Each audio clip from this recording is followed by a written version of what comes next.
کوئی شخص یقین کے ساتھ نہیں کہہ سکتا کہ اب حالات کا کیا رخ ہوگا، اس لیے کہ ظاہر بات ہے قرآن مجید میں مستقبل کے بارے میں خود حضور سے کہلوایا گیا، وَإِنْ أَدْرِي أَقَرِيبٌ أَمْ بَعِيدٌ مَا تُوعَدُونَ۔ لوگوں مجھے معلوم نہیں ہے کہ جس بات کی تمہیں خبر دی جا رہی ہے وہ قریب آ چکا ہے یا دور ہے۔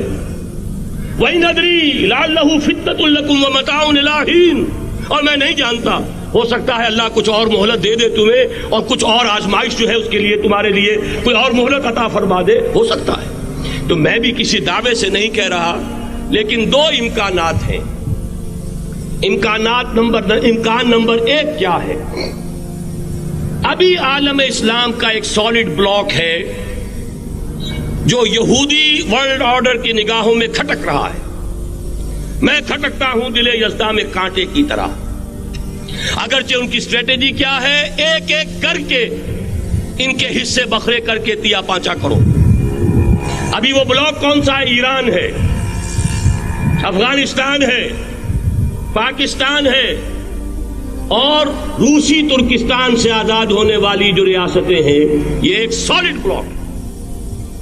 یہ عجمی مسلمان عربی نہیں، عربی گئے، یہ نوٹ کر لیجئے، اس لیے کہ عربوں کو اللہ نے فضیلت دی تھی، محمد ان میں سے تھے صلی اللہ علیہ وسلم، یہ رتبہ بلند ملا جن کو مل گیا۔ لیکن ساتھ ہی اللہ نے دھمکی بھی دے دی تھی سورہ محمد میں، ان تتولوا یستبدل قوما غیرکم، اگر تم پیٹھ دکھا دو گے اس مشن کو جو ہم نے تمہارے حوالے کیا ہے، تمہیں ہٹائیں گے، کسی اور کو لے آئیں گے۔ اور یہ بات ہو چکی ہے 13ویں صدی عیسوی میں، 1258 میں جب سقوط بغداد ہوا ہے، عربوں کے ہاتھ سے عالم اسلام کی قیادت چھین لی گئی، معزول کر دیا۔ اس کے بعد قیادت کن کے ہاتھوں میں آئی؟ ترکوں کے ہاتھ میں۔ ترکان تیموری ہندوستان میں، ترکان صفوی ایران میں، ترکان سلجوقی مڈل ایسٹ میں، اور ترکان عثمانی کا تو کہنا ہی کیا ہے، وہ ایشیا مائنر سے چل کر آپ کو معلوم ہے کہ مشرقی یورپ کا کتنا بڑا علاقہ، دی گریٹ آٹومان امپائر اس صدی کے آغاز تک قائم تھی۔ اس صدی میں عجیب عجیب معجزے ہوئے ہیں۔ گریٹ آٹومان امپائر جو 3 بر اعظموں پر محیط، نام و نشان ختم۔ The great U S S R, نام و نشان ختم۔ اب تو روس صاحب ایک ملک کی حیثیت سے رہ گئے۔ یہ اس صدی میں 2 اور وقت نہیں ہے میں اور آپ کو کیا بتاؤں، اس صدی میں تو بڑے بڑے عجیب عجوبے ہوئے ہیں، بڑی بڑی 2 عظیم جنگیں ہو چکی ہیں، تیسری جو ہے سر پر کھڑی ہے، دور نہیں ہے، جس کو حدیث میں کہا گیا ہے الملحمۃ العظمی، تاریخ انسانی کی عظیم ترین جنگ، اور وہی صلیبی جنگ جس کا آغاز بوسنیا سے ہو چکا ہے۔ بہرحال اس وقت جو میں کہہ رہا تھا، ورنہ میرے پاس تو یعنی یہ کہ درد دل کہنے کے لیے وقت نہیں ہے، مجھے اپنی بات کو محدود کرنا پڑ رہا ہے، لیکن میں اب آ رہا ہوں اصل موضوع کی طرف، کہ ایک امکان تو یہ ہے کہ اس بلاک میں اسلام کا احیاء ہو، اور اس کے لیے کچھ نویدیں بھی موجود ہیں احادیث نبویہ میں۔ وہ تو آپ نے سنا ہوگا اقبال کا شعر، میرے عرب کو آئی ٹھنڈی ہوا جہاں سے، میرا وطن وہی ہے، میرا وطن وہی ہے۔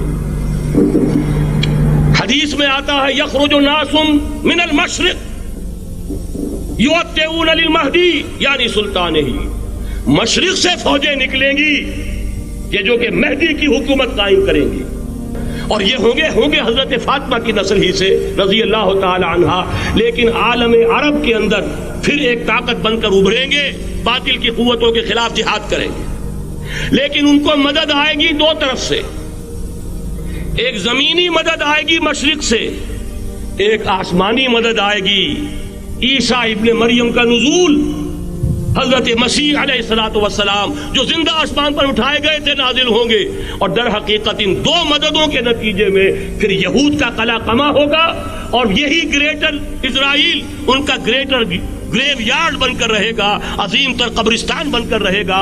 اس کی بڑی واضح حدیثیں موجود ہیں، اس کی بڑی تفصیلی خبریں موجود ہیں، یہ احادیث کی کتب کے اندر، بدقسمتی سے ہماری اس کی طرف توجہ نہیں ہے۔ ایک تو یہ ہو سکتا ہے، اسی طریقے سے ایک اور حدیث ہے، یخرج من خراسان رایات سود، اور یہ مسلم شریف کی روایت ہے، نوٹ کیجئے گا، نہیں ترمذی شریف کی روایت ہے، یخرج من خراسان رایات سود لا یردها شیء حتی تنصب بإیلیا، اور خراسان حضور کے زمانے میں آج کے افغانستان کا نام تھا، جتنا خون یہاں پر خلوص کے ساتھ دیا گیا ہے اس کی مقدار بھی کم نہیں ہے.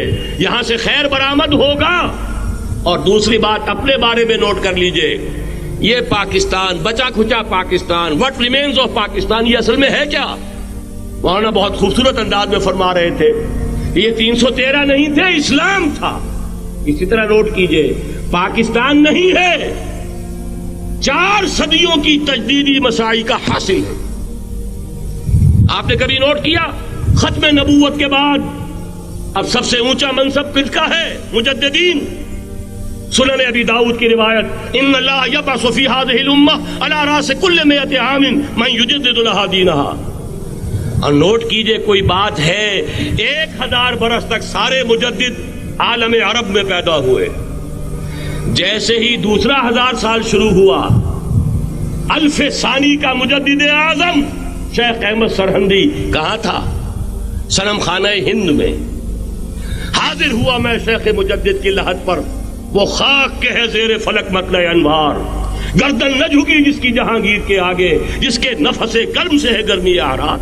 وہ پھر 12ویں صدی کا مجدد اعظم امام الہند شاہ ولی اللہ دہلوی, 13ویں صدی کا مجدد اعظم سید احمد بریلوی, اس کے خون کا امین اور اس کے ساتھ کے شہداء کے خون کا امین, ان کے جسموں کا امین آپ کا خطہ ہزارہ, آپ کا خطہ سوات, اس میں ان کی جانیں ہیں جو دی گئی ہیں. اور وہ نہایت میں آپ سے عرض کر دوں, دور صحابہ کے بعد اتنا خالص اسلامی جہاد پوری مسلمان تاریخ میں نہیں ملے گا جتنا وہ تحریک شہیدین کا. 14ویں صدی ہجری میں شیخ الہند جیسا مجاہد اعظم کہ انگریز نے گرفتار کر کے قید بھی کیا ہے, تو کہاں ہندوستان میں نہیں, کہاں جزیرہ سائرس, کیا نام تھا, مالٹا, جزیرہ مالٹا بحر روم میں. اقبال کے نفس سے ہے لالے کی آگ تیز, ایسے غزل سرا کو چمن سے نکال دو. کہیں ہندوستان کی کسی جیل میں ہوا تو شاید اس کے نفس کی گرمی ہی سے کوئی حرارت پیدا ہو جائے. اور اسی صدی میں 14ویں صدی ہجری میں اقبال جیسا مفکر, اسی 14ویں صدی ہجری میں مودودی جیسا مصنف, اسی 14ویں صدی ہجری میں مولانا الیاس جیسا مبلغ رحمہم اللہ, عظیم شخصیتیں. آج پورے عالم اسلام میں آپ کو تبلیغی دوست ملیں گے. یہ کہاں سے شروع ہوئی تحریک؟ دہلی کی ایک چھوٹی سی مسجد سے.